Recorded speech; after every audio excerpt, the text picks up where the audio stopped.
സമഗ്രമായ അന്വേഷണം നടത്തേണ്ടതാണ്. അതിൽ നിന്നും അമ്മയ്ക്കോ പ്രൊഡ്യൂസേഴ്സ് അസോസിയേഷനോ ചേംബറിനോ ഒഴിഞ്ഞു മാറാൻ കഴിയില്ല. നമ്മുടെ പേര് വന്നിട്ടുണ്ടോ, നമ്മുടെ പേര് പറഞ്ഞിട്ടില്ല എന്ന് കരുതി നമ്മൾ ഇതിൽ നിന്നും ഒഴിഞ്ഞു മാറാൻ പാടില്ല എന്ന് തന്നെയാണ് നമ്മുടെ അഭിപ്രായം. എന്ന് കരുതി ഹേമ കമ്മിറ്റിയുടെ ആ നിർദ്ദേശങ്ങൾ അത് ഇന്റർപ്രറ്റ് ചെയ്യുമ്പോൾ ഇൻഡസ്ട്രിയുടെ പൊതുവായ സ്വഭാവം ഇതേപോലെ വിജയിച്ചിട്ടുള്ള നടികളോ നടന്മാരോ ഒക്കെ തന്നെ വഴിവിട്ട പാതയിലൂടെ സഞ്ചരിച്ചാണ് ഈ വിജയം കൈവരിച്ചത് എന്ന രീതിയിൽ ഹേമ കമ്മിറ്റി ഒരിടത്തും പറഞ്ഞിട്ടില്ല. അങ്ങനെ പറഞ്ഞിട്ടുണ്ടെങ്കിൽ അത് നമുക്ക് വേദന ഉണ്ടാക്കുന്നതാണ്. അങ്ങനെയല്ല, ഈ സംഭവങ്ങൾ നടന്നിട്ടുണ്ട്, ഇല്ലെന്ന് പറയുന്നില്ല. സംഭവങ്ങൾ നടന്നിട്ടുണ്ടെന്ന് പറയുമ്പോൾ ഹേമ കമ്മിറ്റി നമുക്ക് നൽകുന്ന വിവരമനുസരിച്ചിട്ടാണ് ഞാൻ പറയുന്നത്, അല്ലാതെ എനിക്ക് നേരത്തെ അറിവുണ്ടായതുകൊണ്ട് പറയല്ല. ഹേമ കമ്മിറ്റി ഒരു കാര്യം ഇങ്ങനെയൊക്കെ നടന്നിട്ടുണ്ട്, നടിമാർക്ക് ഇന്ന രീതിയിൽ പരാതിയുണ്ട്, ഇതേപോലെ വാതിൽ മുട്ടിയിട്ടുണ്ട് എന്ന് പറയുമ്പോൾ എവിടെ വാതിൽ മുട്ടി എന്ന് നമ്മൾ ചോദിക്കേണ്ട കാര്യമില്ല. വാതിൽ മുട്ടി എന്ന് ഒരു ആർട്ടിസ്റ്റ് പറഞ്ഞിട്ടുണ്ടെങ്കിൽ അതിനെക്കുറിച്ച് അന്വേഷിക്കണം.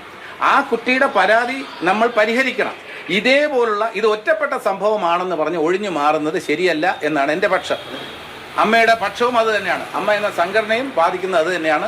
ഇത് ഒറ്റപ്പെട്ട സംഭവമാണെന്ന് പറഞ്ഞ് മാറ്റി നിർത്തുന്നത് ശരിയല്ല. മറിച്ച് ഈ ഒറ്റപ്പെട്ട സംഭവങ്ങൾ പോലും അത് അന്വേഷണത്തിന്റെ പരിധിയിൽ കൊണ്ടുവന്ന് ഇതിൽ കുറ്റക്കാരെ അവരെ മാതൃകാപരമായി ശിക്ഷിക്കണം എന്നാണ് എൻ്റെ വ്യക്തമായ അഭിപ്രായം. അതുകൊണ്ട് തന്നെ ഈ ഹേമ കമ്മിറ്റിയിലെ നിർദ്ദേശങ്ങൾ നമുക്ക് തീർച്ചയായിട്ടും വർഷങ്ങൾക്ക് മുമ്പ് നടന്ന സംഭവങ്ങളാണെങ്കിൽ പോലും ഇനിയും അത് ആവർത്തിക്കാതിരിക്കാൻ ഹേമ കമ്മിറ്റിയുടെ നിർദ്ദേശങ്ങൾ വഴി സഹായകമാകട്ടെ എന്നാണ് അമ്മ എന്ന അസോസിയേഷൻ ആഗ്രഹിക്കുന്നത്, പ്രാർത്ഥിക്കുന്നത്. അപ്പോൾ നമ്മൾ ഒരിക്കലും തൊഴിലിടത്ത് അമ്മയിൽ ഇതേപോലെ വർക്ക് ചെയ്യുമ്പോൾ ഇന്ന രീതിയിൽ നടന്നു എന്ന് പറയുമ്പോൾ പല തൊഴിലിടത്തും ഇത് ഇങ്ങനെയൊക്കെ നടക്കുന്നില്ലേ എന്ന ചോദ്യം അത് അപ്രസക്തമാണ്. അങ്ങനെ ചോദിക്കാൻ പാടില്ല എന്ന പക്ഷക്കാരനാണ് ഞാനിവിടെ സംസാരിക്കുമ്പോൾ അമ്മയിൽ അല്ലെങ്കിൽ ഇൻഡസ്ട്രിയിൽ മലയാളം സിനിമാ വ്യവസായത്തിൽ ഇങ്ങനെയൊക്കെ നടക്കുന്നുണ്ടെന്ന് പറയുമ്പോൾ അത് എല്ലായിടത്തും നടക്കുന്നില്ലേ എന്ന ചോദ്യം അത് പരിഷ്കൃത സമൂഹത്തിന് ചേർന്നതല്ല.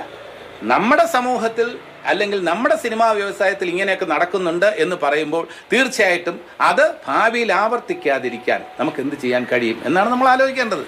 അതല്ലാതെ എല്ലായിടത്തും ഇത് നടക്കുന്നില്ലേ, ഇതിനൊരു പൊതുവൽക്കരണം കൊണ്ടുവരുന്നത് ശരിയല്ല. അത് അവിടെയൊക്കെ നടക്കുന്നു, ആ വ്യവസായത്തിൽ നടക്കുന്നു, ഓഫീസുകളിൽ നടക്കുന്നു, മാധ്യമങ്ങളിൽ നടക്കുന്നില്ലേ എന്ന ചോദ്യത്തിന് പ്രസക്തിയില്ല.